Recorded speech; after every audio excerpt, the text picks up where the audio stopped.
नमस्कार विद्यार्थी मित्रों, स्वागत है तमारू यूट्यूब चैनल नी अंदर। धोरण 10 नी अंदर हिंदी विषय में पाठ चौथो आवे छे एक प्रश्न चार उत्तर। ए पाठनो प्रकार है गद्य अने पाठ आपेलो छे श्री प्रकाशे। तो आ पाठने लगता जे कांई स्वाध्याय पोथीना दरेक प्रश्न जवाब छे एमनी आपणे चर्चा करवाना छीए। विडियो अंत सुधी जोजो। विडियो गमे तो लाइक करजो अने तमारा मित्रों पण विडियो शेर करजो। चेनल हजी सब्सक्राइब न करी होय तो चेनल ने पण सब्सक्राइब कर लेजो। आवा नवा नवा विडियो चेनल पर मुकाता रहता होय छे। आवा अलग अलग घણા બધા વિડીયોસ મુકાઈ પણ ગયા છે। જોવા હોય તો ઉપર વિડીયો સેક્શનની બાજુમાં પ્લેલિસ્ટ છે। પ્લેલિસ્ટમાં જશો ને તમને નીચે ધોરણ 10ના જુદા જુદા વિષયના પ્લેલિસ્ટ, સ્વાધ્યાય પોથીને સ્વાધ્યાયને લગતા મોસ્ટ ટાઈમ પ્રશ્નોના પણ પ્લેલિસ્ટ છે। તો એમાં ઘણા બધા આવા વિડીયોસ છે, એ જોઈ લેજો अलग अलग વિષયના। આજે આપણે પ્રકરણ 4 ની શરૂઆત કરીએ છીએ, જેમાં વિભાગ એ ગદ્ય આધારિત પ્રશ્નોના જવાબોથી શરૂ કરીએ। પહેલો પ્રશ્ન, सही विकल्प चुनकर रिक्त स्थानों की पूर्ति कीजिए। पहलू, एक प्रश्न चार उत्तर। पाठ के लेखक का नाम खाली जग्या है, तेना जवाब में शू है? श्री प्रकाश। बीजू, प्रत्येक नागरिक को पूर्णतः लगन एवं निष्ठा के साथ खाली जग्या से काम करना चाहिए, तो एना जवाब में आवशे ईमानदारी। त्रीजू, कर्तव्य पालन खाली जग्या करने वाला सच्चा देशभक्त है, तो एमां आवशे कर्तव्य पालन। चौथू, व्यक्तिगत जीवन संगठित होने से खाली जग्या अपने आप संगठित हो जाएगा, तो जवाब में आवशे मनुष्य समाज। पांचमू, तुम लोग जिम्मेदारी नहीं समझते, यह वाक्य खाली जगह ने कहा है, तो एना जवाब में वृद्ध सरकारी कर्मचारी। छठू है, अपने काम में खाली जगह लेना चाहिए, तो एना जवाब में गर्व। त्यार पछी आवे छे प्रश्न नंबर 2। निम्नलिखित प्रश्नों के नीचे दिए गए विकल्प में से सही विकल्प चुनकर उत्तर लिखिए। जेमा पहलू है, तुम लोग जिम्मेदारी नहीं समझते, यह वाक्य किसने कहा? तो एना जवाब में बी आवशे वृद्ध ईसाई पादरी ने कहा। तुम लोगों में उदारता नहीं है, यह वाक्य किसका है? तो एना जवाब में आवशे ए ऑप्शन वृद्ध सरकारी कर्मचारी। त्रीजो प्रश्न है, प्रत्येक नागरिक को पूर्णतः लगन एवं निष्ठा के साथ खाली जगह से कार्य करना चाहिए, तो एना जवाब में ए ऑप्शन आवशे ईमानदारी। चौथुं है, वृद्ध ईसाई पादरी ने कहा, एना जवाब में डी ऑप्शन आवशे तुम लोग अपने काम में गर्व नहीं लेते। पांचवां प्रश्न है, भगवान की मूर्ति की स्थापना करने के बाद जवाब में आवशे उनके कहे अनुसार चलना चाहिए। तीजा प्रश्न है, सही वाक्यांश चुनकर निम्नलिखित विधान पूर्ण कीजिए। जेमा पहलू है, ईसाई पादरी के अनुसार, जवाब में ब आवशे हम लोग अपने काम में गर्व नहीं लेते। बी है, वृद्ध सरकारी कर्मचारी के अनुसार, तो एना जवाब में ब आवशे हम लोग अपनी जिम्मेदारी नहीं समझते। तीजो है, वृद्ध स्त्री के अनुसार, एना जवाब में आवशे भारत में लोग दूसरों को आगे नहीं बढ़ाते। चौथा प्रश्न है, निम्नलिखित प्रश्नों के उत्तर एक एक वाक्य में लिखिए। पहलू है, एमां लेखक के पहले मित्र कौन थे? तो जवाब में आवशे लेखक के पहले मित्र वृद्ध ईसाई पादरी थे। बीजो प्रश्न है, विदेशी महिला ने देश की अवनति का क्या कारण बताया? जवाब है, विदेशी महिला ने यह कहा कि गुणी व्यक्ति नवयुवकों को अपनी योग्यता दिखाने का अवसर नहीं देते। तीजो प्रश्न है, ईसाई पादरी ने लेखक के प्रश्न का क्या उत्तर दिया? जवाब है, ईसाई पादरी ने कहा कि यहाँ के लोगों की कथनी और करनी में बहुत फर्क है और तुम लोग अपने काम में गर्व नहीं लेते। चौथा प्रश्न है, वृद्ध सरकारी कर्मचारी ने भारत के लोगों के बारे में क्या कहा? जवाब है, देश के उन्नति न करने का कारण यहाँ के लोगों का अपनी जिम्मेदारी न समझना है। पांचवू, तीसरे व्यक्ति ने लेखक के प्रश्न के उत्तर में भारतीयों को क्या कहा? जवाब है, उनके अनुसार देश के उन्नति न करने का कारण यहाँ के लोगों का आलसी होना है। छठो प्रश्न, लेखक को किस बात की खपत है? जवाब है, लेखक को खपत इस बात का है कि जब वे किसी से मित्रता कर लेते हैं, उसे सहृदय पाकर वे पूछ लेते हैं कि हमारा देश उन्नति क्यों नहीं कर रहा है। सातवां प्रश्न है, कुटुंब व्यवस्था किस प्रकार नष्ट हो गई? तो जवाब आवश्यक कि हमारे देश में लोग खुद आगे रहना चाहते हैं, किसी को आगे नहीं बढ़ने देना चाहते। इस प्रकार उदारता का अभाव होने से कुटुंब व्यवस्था नष्ट हो गई। आठवां प्रश्न है, हम किसकी जय जयकार करते हैं? जवाब है, हमारे देश को बड़े बड़े नेता हो गए हैं, हम उनकी मूर्ति की स्थापना करके उनका जय जयकार करते हैं। नौवां प्रश्न, सच्चा देशभक्त कौन है? जवाब है कि जो अपना कर्तव्य ठीक प्रकार से करता है वह सच्चा देशभक्त है। पांचवा प्रश्न है, निम्नलिखित प्रश्नों के उत्तर 2-3 वाक्य में लिखिए। पहलू है हमारे देश में किस प्रकार जागृति आ सकती है। जवाब है हमारे देश के लोग अपने काम में गर्व नहीं लेते। इसके अलावा वे अपनी जिम्मेदारी भी नहीं समझते। यहाँ के लोग श्रम का महत्व नहीं पहचानते और स्वयं मेहनत करने से परहेज करते हैं। गुणी और जानकर लोग में उदारता नहीं है। वे अपनी विद्या दूसरों को बताना नहीं चाहते। यदि इन बुराइयों को दूर कर दिया जाए तो हमारे देश में जागृति आ सकती है। बीजा प्रश्न है मनुष्य समाज को संगठित करने के लिए हमें क्या करना चाहिए। जवाब है मनुष्य समाज को संगठित करने के लिए हमें अपने नेताओं द्वारा बताए हुए मार्ग पर चलना चाहिए और उनके आदेशों के अनुसार अपने जीवन का संगठन करना चाहिए। हमें इस बात का ध्यान रखना चाहिए कि हमारा कार्य क्षेत्र चाहे छोटा हो या बड़ा, हम अपने हर काम ठीक प्रकार से करें। इससे हमारा व्यक्तित्व जीवन संगठित होगा। हमारा व्यक्तिगत जीवन संगठित हो जाने के बाद मनुष्य समाज अपने आप संगठित हो जाएगा। छोटा प्रश्न है निम्नलिखित प्रश्नों के उत्तर 4-5 वाक्य में लिखिए। पहलू, ईसाई पादरी ने लेखक के प्रश्न का उत्तर किस प्रकार दिया। जवाब है ईसाई पादरी लेखक के विदेशी मित्र थे। उन्होंने लेखक के प्रश्न के उत्तर में कहा कि तुम लोग अपने काम में गर्व नहीं लेते। उन्होंने अपनी बात को स्पष्ट करते हुए कहा कि यहाँ के लोगों की कथनी और करनी में बहुत फर्क होता है। वे नौकरी के लिए दरखास्त देते समय अतिशयोक्तिपूर्ण शब्दों का प्रयोग करते हैं, अपने मालिक की शुभकामना की प्रतिज्ञा करते हैं, पर नौकरी मिलते ही वे अपनी जीविका को ही खराब समझने लगते हैं। वे अपने अन्य साथियों के साथ मिलकर काम खराब करने के लिए षड्यंत्र रचने लगते हैं और मालिक को हैरान कर डालते हैं। अन्य देशों में लोग साधारण शब्दों में नौकरी के लिए दरखास्त देते हैं और जब स्थान मिल जाता है तो वे बड़ी निष्ठा और लगन से काम करते हैं। हमें इस बात पर ध्यान देना जरूरी है। बीजा प्रश्न है वृद्ध सरकारी कर्मचारी ने लेखक के प्रश्न का उत्तर किन किन उदाहरणों में समझाया। जवाब है वृद्ध सरकारी कर्मचारी लेखक के मित्र थे। लेखक ने जब उनसे अपने देश के उन्नति न करने का कारण पूछा तो उन्होंने उत्तर दिया कि आपके देश के लोगों में जिम्मेदारी की भावना नहीं है। लोग दूसरों के प्रति अपने कर्तव्यों को नहीं जानते। दिए गए काम को पूरा करने का गुण लोग भूल गए हैं। इसलिए किसी को किसी पर विश्वास नहीं है। खाने की दावत हो तो मेजबान को यह विश्वास नहीं होता कि मेहमान समय पर जाने से खाना मिल जाएगा। गृहस्थ को यह विश्वास नहीं होता कि धोबी और दर्जी वाले वादे पर कपड़े दिए जाएंगे और धोबी और दर्जी को यह विश्वास नहीं होता कि उन्हें समय पर दाम मिल जाएंगे।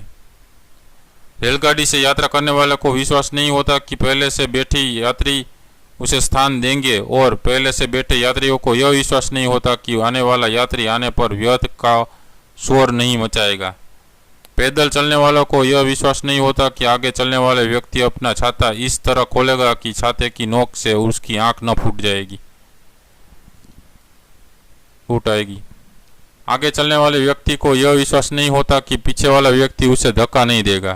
किसी को किसी पर यह विश्वास नहीं कि केले नारंगी का छिलका या सुई। પછી અહીંથી જે પ્રશ્ન છે એ નીચે લખ્યો છે, બરાબર। એ જે પ્રશ્ન છે અહીંથી તમારે ત્યાં સમજાય તો ત્યાં સંભાળી દેજો। सुई पिन आदि इस तरह वह न छोड़ेगा जिससे दूसरों को कष्ट पहुँचे। यहाँ के लोग अपनी तात्कालिक सुविधा देखते हैं और सारे संसार को अपने आराम के लिए बना समझते हैं। दूसरों के प्रति ने वे अपने कर्तव्यों को अनुभव नहीं करते। बराबर। ए रीतना जवाब समातो नतो એટલે આપણે ત્યાં પાછળ લખ્યો છે, બરાબર। चलो ત્યાર પછીનો હવે જોઈએ ત્રીજો પ્રશ્ન। एक बड़ी वृद्धा स्त्री ने प्रश्न का उत्तर किस प्रकार दिया।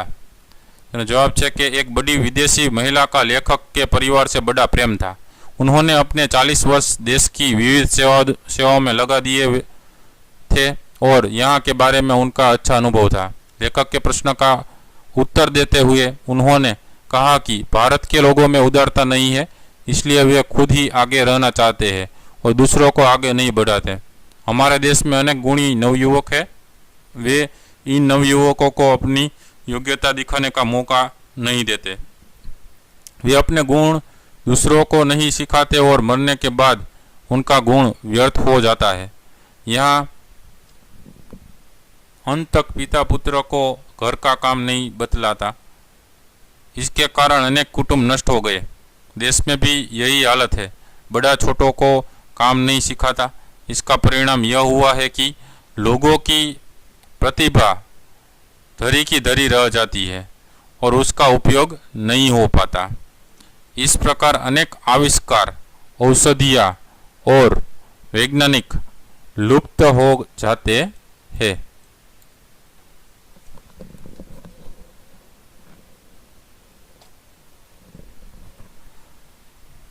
वैज्ञानिक लुप्त हो जाते हैं।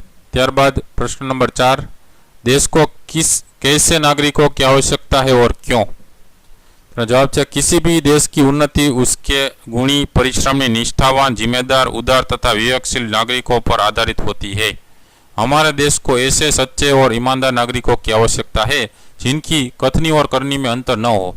वे जो काम ले उसे निष्ठापूर्वक संपन्न करें, साथ ही उन्हें दूसरों के प्रति अपनी जिम्मेदारी का भी एहसास होना जरूरी है। प्रत्येक नागरिक को श्रम का महत्व समझना चाहिए और यह बात मानकर चलना चाहिए कि संसार में कठिन परिश्रम के बिना कभी किसी को कुछ नहीं मिलता है। संसार में जो भी बड़े हुए हैं वे सब अथक परिश्रमी रहे हैं। देश को अथक परिश्रम करने वाले नागरिकों की आवश्यकता है। इसके अलावा नागरिकों में उदारता का गुण भी होना आवश्यक है। उनमें नवयुवकों को आगे बढ़ाने की उदारता होनी चाहिए। वे लोगों की काम सीखने में मदद करें। लोग ऐसे हो जो अपने गुण, अपनी कला लोगों को देने में संकोच न करें। देश को ऐसे ही कर्मठ और उदार नागरिकों की आवश्यकता है। प्रश्न नंबर 7, निम्नलिखित कथनों का आशय स्पष्ट कीजिए। जेमा पहलू है, तुम लोग अपने काम में गर्व नहीं लेते। जवाब था, हमारे देश के लोग अपने काम में गर्व नहीं लेते हैं। इसके अलावा वे अपनी जिम्मेदारी भी नहीं समझते। यहाँ के लोग श्रम का महत्व नहीं पहचानते और स्वयं मेहनत करने से परहेज करते हैं।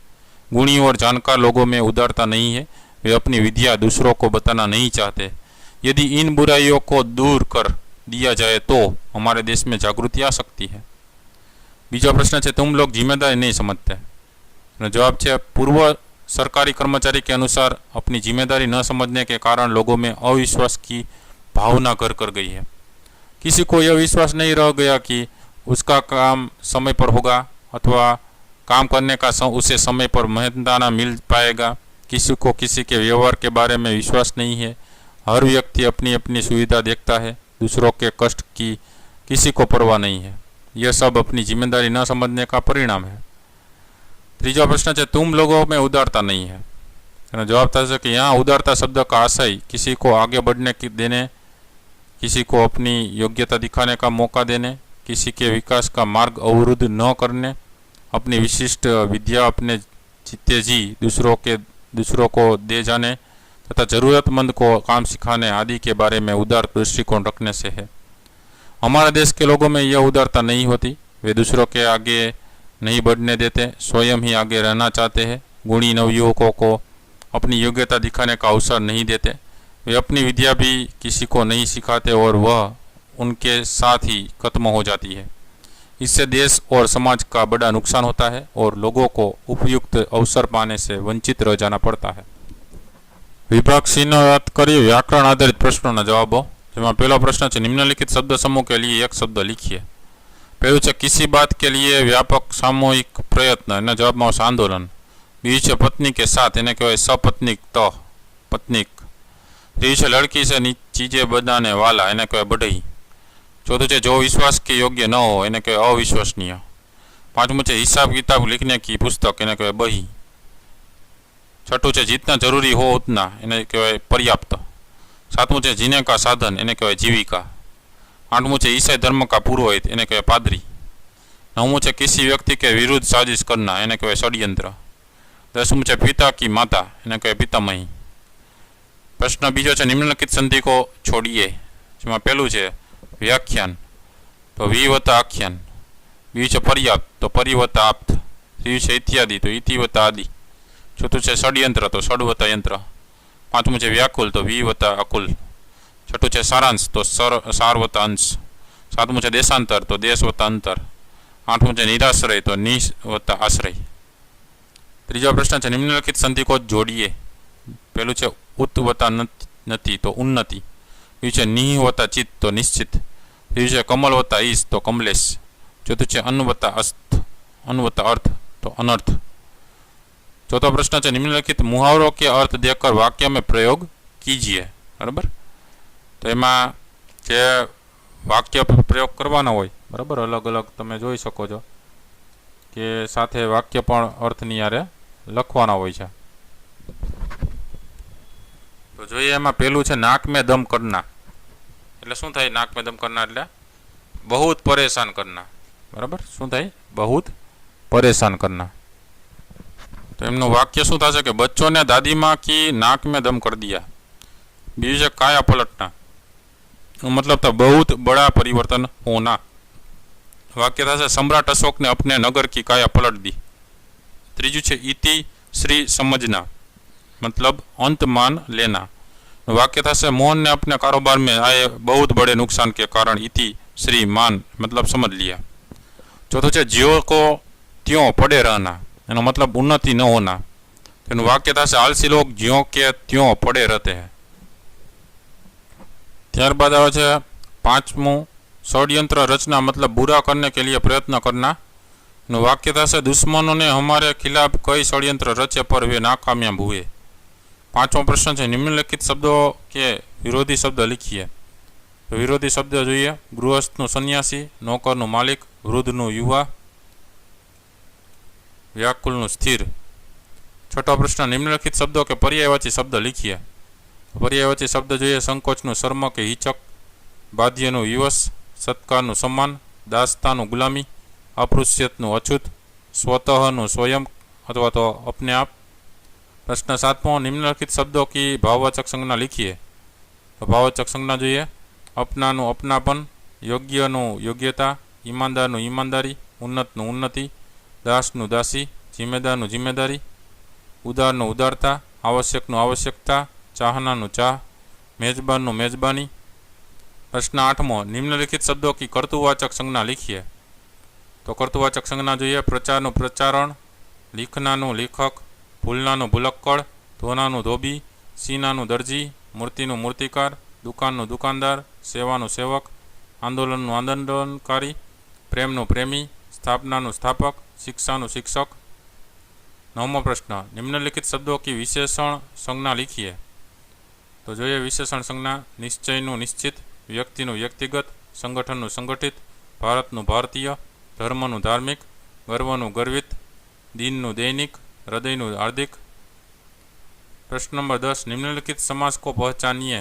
तो समास જોઈએ शुभकामना है कर्मधारय समास, ईसाई मत तत्पुरुष समास, आरंभ सुर तत्पुरुष समास, आदर सत्कार द्वंद्व समास, षड्यंत्र द्विगु समास, हिसाब किताब द्वंद्व समास, 7-8 द्वंद्व समास, नवयुवक कर्मधारय समास, कार्यक्षेत्र तत्पुरुष समास, प्रार्थना पत्र तत्पुरुष समास, दत्तचित बहुव्रीहि समास, मनुष्य समाज तत्पुरुष समास.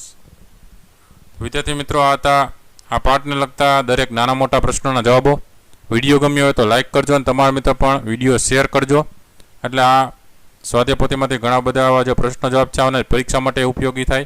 एमांथी घणा बधा पूछाय पण छे, तमने ख्याल हशे. बराबर, तो आवा विडियोज छे जोई लेजो. न जोया होय तो उपर विडियो सेक्शननी बाजुमां प्लेलिस्ट छे, एमां घणा बधा विडियोज मुकाई गया. धोरण 10 ना प्लेलिस्टमां जईने जोईजो એટલે અંદર તમને વિડીયો જોવા એ દરેક વિડીયો તમારે જોઈ લેવાના. બરાબર, તો ફરી પાછા નવા વિડીયો સાથે મળીએ. ત્યાં સુધી તમારી કાળજી રાખજો, નવા નવા વિડીયોઝ જોતા રહેજો, આવનારી પરીક્ષાની તૈયારી કરતા રહેજો.